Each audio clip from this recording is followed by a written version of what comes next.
What's going on, everyone? Thanks so much for tuning in to another episode of the Ducks Dish podcast. I'm your host, Max Torres with Scoop Duck on 3, coming to you on Friday, November 21st, 2025. We are just a hair over 24 hours away from number 7 Oregon against number 15 USC.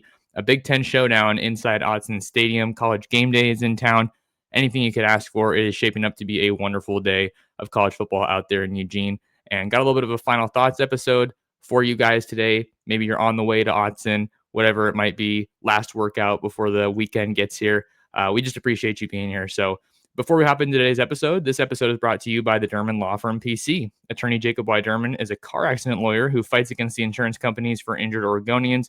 If you've been in an accident, call or text Jacob directly at 541-241-6470. That's 541-241-6470.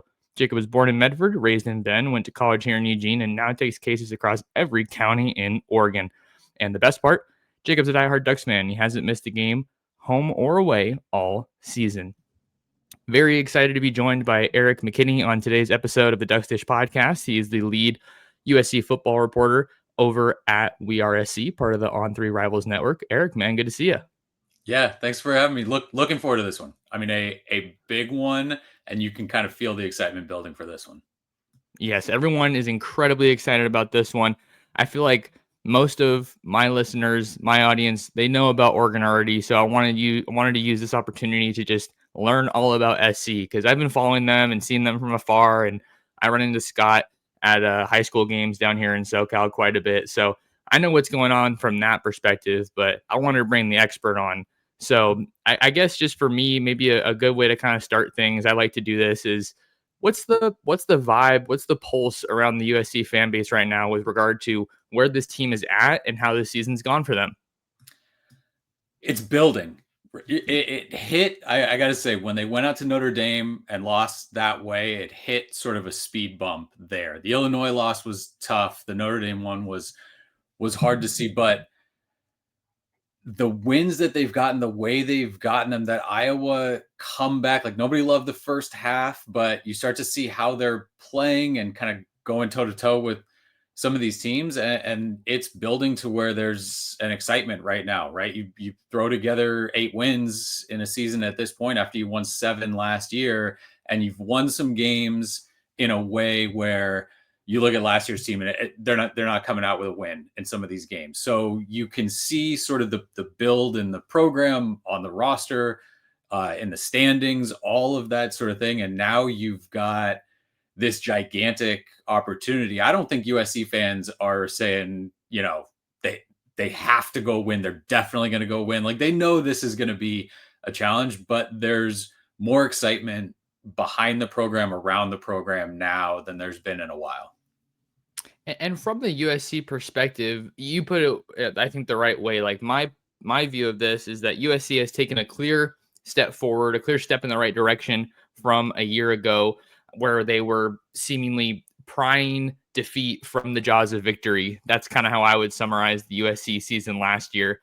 And they're winning more of those games that they're supposed to, and putting themselves in position to at least have a chance, but maybe they're not one play away. I know that was another thing that Lincoln Riley said quite a bit last year. But for USC, I think that they have the chance to win this game. I mean, it's not a gimme at all for Oregon. We know it's West Coast bragging rights, West Coast supremacy, and then Oregon has Washington next week as well. But I think the thing that I'm the most curious about going into this game, obviously you have the prolific wide receivers with Mekhi Lemon and Jacoby Lane, but for me, I think this game starts in the trenches. And oddly enough, 2 key figures in Oregon's offensive and defensive lines came from USC, in Emmanuel Pregnon and Bear Alexander. But what's your take, Erik, on how USC matches up right now at the line of scrimmage and what you've seen from them? So it's either side of the ball, right? The one that jumps out for me is Oregon's run game against USC's run defense, and I think that's ultimately the if you're looking at all the pieces that sort of come together when you have to talk about this game, that one's huge. That's, I don't know, 80% of the puzzle. Like that's how big that feels. Oregon obviously runs the ball as well as anybody, and USC can't consistently, against good running offenses defend it. They just can't. They've tried a few different looks. I think they've got one that's interesting. They've thrown 5 defensive linemen on the line. They've thrown 4. They've done some big splits with linebackers filling holes. Like they've tried a lot of it. USC can't consistently get its defensive tackles and its inside linebackers to hold the line, to play downhill, to meet guys at the line of scrimmage. That's a problem. If they can't find a way to do that against Oregon, that's going to be a problem all day. And if Oregon can just fall forward for 5 yards, fall forward for 6 yards, and then, we know Oregon can hit the 20-yard, 30-yard run, that's going to be a problem. So if USC cannot figure that out, and they have it, some of the second halves, okay, they're doing a little bit better. They're finding out. But then you look at sort of the end rushing totals for Iowa, for Nebraska, for some of those teams, and those are still big numbers that they're putting up. So for me, that's where it all starts. And USC is going to have to find answers that they haven't had consistently, especially against good teams all season. So if you're betting on USC to stop it, you're betting on something that hasn't happened this year. The talent's there, the coaching's there, all that stuff seems to be there to put it together. They have to put it together in this game. On the other side, for the USC offense, the run game has been good enough in every game outside of Notre Dame. Notre Dame was a tough one, and that's a problem for this one, because if you're looking at, what does this game feel like? It feels like Notre Dame. So that the USC offensive line has been much better this year than anybody anticipated, and especially because they've had injuries. I mean, they have it. It's been rare that they've had like the same starting lineup in back-to-back games. Last year, they could run the same starting 5 out every time. This year, it's like picking names out of a hat based on how much they've had to move around. And so that's been really impressive. The offensive line's been very impressive. Now, can you go sort of tilt the field a little bit and do that at Oregon? That's a big question. They've been good enough. The offensive line's been good enough in every game for the offense to sort of function and to stay two-dimensional enough. I don't know for a fact they can do that, but I would bet more on the offensive line being able to sort of carry its weight and hold its own in this one than the USC defensive line. And again, I sort of can't overemphasize. Of course, Oregon's going to come out and throw the ball 90% of the plays and make me look like an idiot on this, but I just can't stop looking at that Oregon run game against the USC defensive front and how USC defensively finds enough answers against the run game. That's where I see it too. I mean, that's where my attention goes immediately, because Oregon has just been putting up some ridiculous numbers running the ball. I mean, it's absolutely insane. You look at some of their top guys: Noah Whittington, 8.2 a carry; Jordan Davison, 7 yards a carry; De'Aaron Hill Jr., 8.7 yards a carry. And then you have Jalen Lamar, who's kind of become the fourth back in the rotation, and we haven't seen him for weeks, and he's at 5.9 a carry. So the Ducks' ability to run the ball, I think, has really helped them find an identity. There were times, especially after the Indiana game, where they just had a really rocky offensive performance, and I didn't know what to make of them offensively. But now they've kind of gone with what works and tried to do the simple stuff. And then even with a banged up wide receiver core, we don't know if we're going to see DeCorian Moore, Gary Bryant Jr., another former Trojan on the Ducks, or Evan Stewart even possibly. Like, there's been a lot of anticipation about when he could potentially come back this year. Oregon just has a lot of ways that I think they can win this game, and it starts with the run. But I'm glad you talked about the USC offensive line as well, because Oregon's done a really good job defending the run. Great pass defense. I'm probably, I want to say, like, just very confident about how the DBs match up. But at the same time, with the caliber of football that Mekhi Lemon and Jacoby Lane are playing right now, it's almost like defending Steph Curry shooting a 3-pointer. You can be right there in his face and do everything perfectly, and then you just turn around and you're like, how did he catch that ball? How did he make that shot? Like, I'm sure there's going to be maybe some plays where you just have to tip your cap, but I think that those are the two biggest kind of areas we have to watch about how these teams stack up. Can USC match up with Oregon's run game, and can Oregon play some good sticky coverage on those prolific wide receivers? And I think from what we've seen, especially in USC games, you'd rather be sure up front in the run, right? Like that's what Notre Dame threw tackler after tackler in the box, and they just said, "You're never going to get your run game going. You're never going to get your run game going." Jade Maava had a big day. Jacoby Lane sort of went nuts. They put their best corner on Makai Lemon for a lot of it. He still caught a few passes and made some big plays. So if your idea is we're going to shut down the passing game, I think USC still has enough to get it done there. Where we've seen success is people just saying, we're gonna take away the run, we're gonna force you to pass. And then Jay Maava against Notre Dame had one very key play where he just sort of lost his footwork, threw a pick. It ended up being kind of a momentum changer in that one. And so I think that's, if you're Oregon and you can take away the run, I think you're okay saying we'll play in the secondary until maybe Jay Maava makes a mistake, and then we can pick that off and try to make a play. If USC can stay balanced and they can run the ball again, I don't see USC going in and running for 200 yards. I mean, it hasn't been that against really good defenses, but it's been good enough where Lincoln Riley doesn't have to go away from it. And he can go to the run. They can pick up some third downs. They can get some good first down sort of chunk plays and keep the offense going. If USC can stay two-dimensional and run the ball effectively, maybe not, dominantly, but if they can run it effectively, then that offense can score some points and move the ball. And you need a big day, I think, specifically from Jacoby Lane, because Makai Lemon's going to get his just about every time they want to involve him. Like they can find ways to get him in there.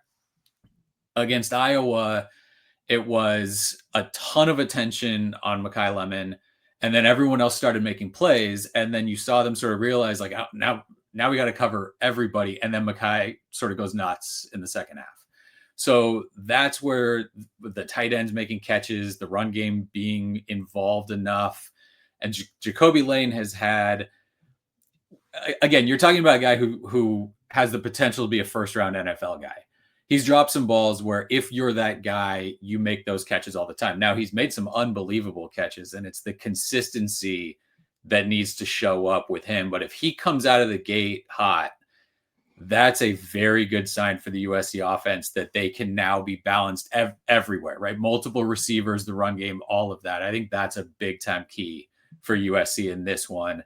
Again, like you said, the offensive line has to be able to do enough. And I think it's an Oregon defense that, right, you look at the numbers and they don't live in the backfield this year like some Oregon defenses. Like they don't cause a ton of havoc on the quarterback and tackles for loss and all of that stuff. It's up to USC to sort of keep that going, because Oregon, like they have the talent to be able to do that, and if they get things rolling, especially at home.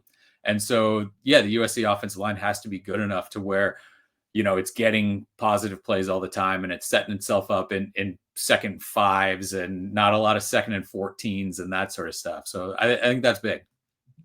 And that's one of my biggest questions in this game is just how much pressure can Oregon's defensive front generate? We know they have the guys to do it. Mateo Uiagalelei, Tatum Tuioti might be Oregon's defensive MVP, at least on the line.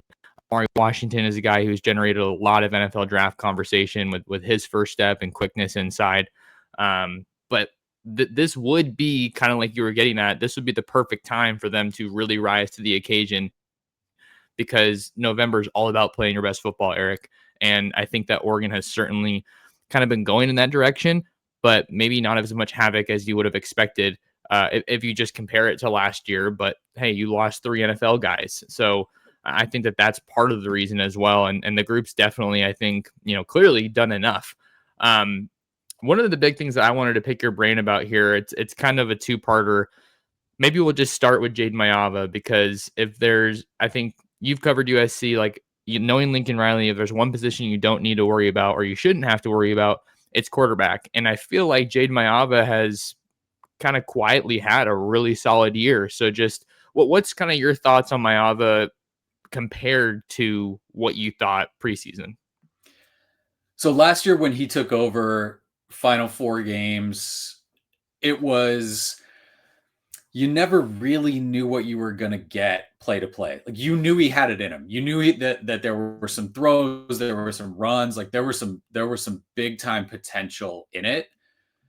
He threw a ball backwards in the bowl game against Texas A&M, right? Like there were some frantic things where I got to get rid of it. It's out now, right? I'm pre-reading this. I'm just going to toss that. I'm not going to see it. The steps he's taken between last year and this year have been incredible, to the point where even in a game like this, right? Even in a game where you have to be at your best, any sort of mistake is going to get that crowd kind of lit up. And if Oregon starts going downhill a little bit, it's really tough to stop them. There's not a lot of concern about him. Like he's going to go play. He hasn't been phenomenal on the road. They've asked him to do a lot against tough teams on the road. But that like head scratching, what were you thinking sort of play hasn't been there. He's been really good when it comes to the read plays on when to hold and when to go and when to give and all of that stuff. And he's had some runs that have been really clutch. And so I expect that to play a part here, especially if Oregon starts, right? You start to sort of smell blood and then those ends start to crash down in the run game. And he does a good job of keeping and going around the edge. So there's not a lot of plays where you think, man, what were you seeing? You see all of the throws that he's making. There's one here or there where it's, that needs to be a little bit quicker. That needs to float a little bit more to get over that guy, that sort of thing. But the touch on sort of his layered passes this year has been incredible. He's giving guys chances to make plays. He's being really secure with the ball. And so, yeah, that's a strength for USC going into this one. Like Jay Maiava has turned from last year where it was, what are we getting? And what horrible second half, and that was for Miller Moss too. What horrible second half interception is coming in this game, to now where you think like Jay Maiava is going to go into this game and he's going to play really well. I mean, that's sort of what USC fans have come to expect from him this year. The last time USC came to Eugene, they were led by a Heisman Trophy winner in Caleb Williams. Wasn't a Heisman Trophy winner at the time, but he became the Heisman Trophy winner, and now he's doing his thing with the Chicago Bears. So Oregon knows that they're going to have to get after Jade Maiava. They really did that at an elite clip in that game. I mean, Caleb Williams was still able to put up some good numbers, but like he was running for his life all night long.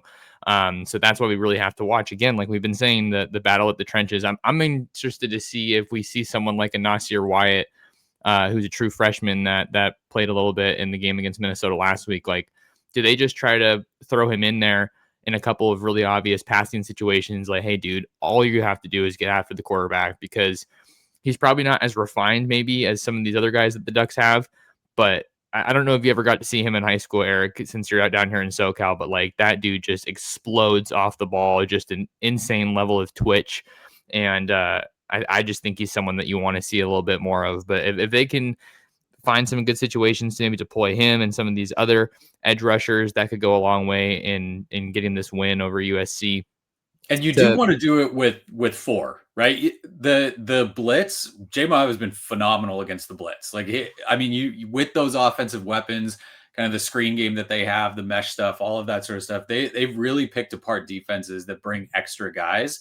When teams can get, which, surprise, surprise, if you can get there with four, you're a good defense, and it's tough to play against you. So I think that's something to watch too, is the answer to get pressure against USC hasn't always been, bring extra guys, because he's handled that well. Yeah, and I think that's one of the interesting things too. Like I was reading what you and Justin had put together over on Scoop Duck with our behind enemy lines kind of a deal. Go and see that at Scoop Duck right now. $1 gets you a subscription started. Same thing goes for We Are SC right now. Was just how strong he's been against the blitz, and I think you even said that he has been better against the blitz than when he isn't blitzed. Is that right? He was against Iowa. Yeah. Okay. So he's done that in a few games, and his numbers against the blitz are pretty close to what he's done without the blitz. So again, that's the step, right? Seeing things, reading things, making quick decisions. That's where he's really taken a leap this year. So we'll keep an eye on that and how Oregon is able to scheme some things up. I mean, Tosh Lupoi is having his best year as a defensive coordinator at Oregon. I think that's relevant, even with some younger personnel.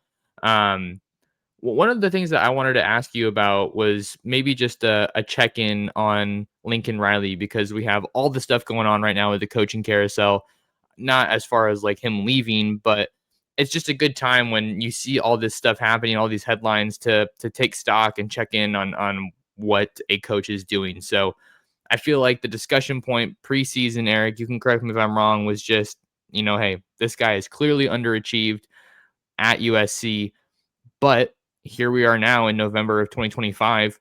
USC has a chance to probably not go to the conference championship game. I don't think Oregon will either, but the playoffs are right there. And that would certainly be a step in the right direction for him. So what's the consensus right now about Lincoln Riley relative to just the job he's doing as a head coach?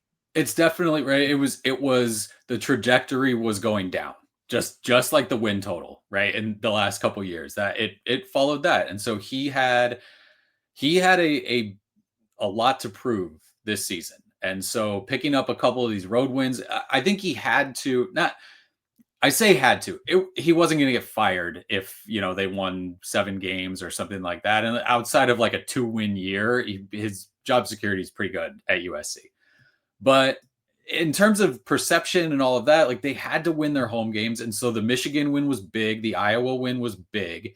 And they had to show some pulse on the road, which made the Nebraska win big. And so showing up in this game is going to be significant. I mean, again, I don't think as far as, successful season, that sort of thing, they have to go win at Oregon. But you have to show up and you have to play well, and you have to put a product on the field that you're proud of showing in this one. But the perception of, can he win? Can he do it? I think what you've done is he's once again shown that he can develop a quarterback, which there wasn't a lot of doubt about that. But the Maeva project is impressive. He showed he can put together an offensive line, which again was sort of, can they fight? Like, when he came to USC, the offensive line that was there was really good and experienced. And so it hasn't been quite like that in the last couple of years. So that development has been really impressive. I mean, they're running the ball with a redshirt freshman walk-on right now. And so that part of it has, again, like, if you're looking at developing a program, that sort of thing, that's all been good. The defense is the one question right now, and the run defense especially. I think the young guys that you see are impressive. And again, when you're talking about program building, like, that's, you want to see those guys, Jakeem Stewart, Floyd Boucard, true freshmen playing in the interior of that defensive line, and one of them, maybe both, will make a play on Saturday. Like, they're just those kind of guys. When they're on the field, they're around it, they're doing something. So as far as Lincoln Riley with the USC fan base right now, yeah, I think a lot of the questions about, is he the right guy? Is this going to be a terrible season? That sort of thing. He's answered a lot of them. The defensive thing is still sort of out there a little bit. And this, if it gets away from him, it could go the other way a little bit on Saturday. But a lot of the answers that he needed to give, especially at home, especially in sort of tight 1-score games, he's done well on that this year. Lincoln Riley and that defense, that's kind of been what's followed him throughout his head coaching career. So we'll see if the Trojans defense can contain this Oregon offense a little bit. We're going to get to our predictions and then wrap up here, Eric. But before that, you guys, there's only one more Oregon game at home this year, maybe 2, depending on the playoff draw and how that all works out. But Duck fans, are you going to an Oregon game this season? If you are, the Lifestyle Center at the corner of Oakway and Coburg is the destination for Duck fans. Whatever you're looking for, they've got it all. Get a bite to eat at Sunriver Brewing or PF Chang's. Check out shops like Lululemon or Nordstrom Rack. Need a place to stay? Book your lodging at the Hyatt Place at Oakway Center and visit their rooftop bar. The Oakway Lifestyle Center is walking distance from Autzen Stadium, has something for everybody, and is a great post-game place to celebrate another Duck victory. Max Torres and Erik McKinney here on the Ducks Dish podcast, getting you ready for Oregon against USC on Saturday, 12:30 p.m. kickoff on CBS. Brad Nessler, Gary Danielson, and Jenny Dell on the call. Eric, let's get into our predictions. I know you kind of made yours over on Scoop Duck, but just in case the folks aren't over there, what's your call for this one?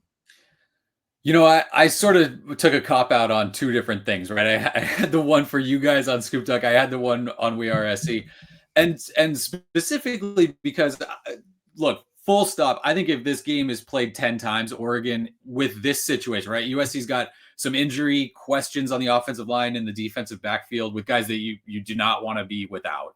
And I know Oregon's got theirs as well, but at Oregon at this time of season with the injury stuff, all of that sort of thing. If this game's played 10 times, I think Oregon wins 7 or 8 times. I mean, it's you see the percentages, you see the predictions, all of that stuff. That run game thing, I cannot you cannot ignore the Oregon run game against the USC run defense. I think there's some paths for USC to get enough offense and enough sort of key stops, and then obviously the turnover thing is that's a life of its own all the time when you're on the road in these kind of games. So I think there is a path to USC winning. I do think ultimately USC plays hard and keeps it close. I just can't. I mean, I cannot get over the hump of thinking if Oregon wants to run the ball 60 times or whatever the number is, they'll find enough offensive success without having to take a bunch of offensive risks. And eventually they'll just kind of run their way to a win.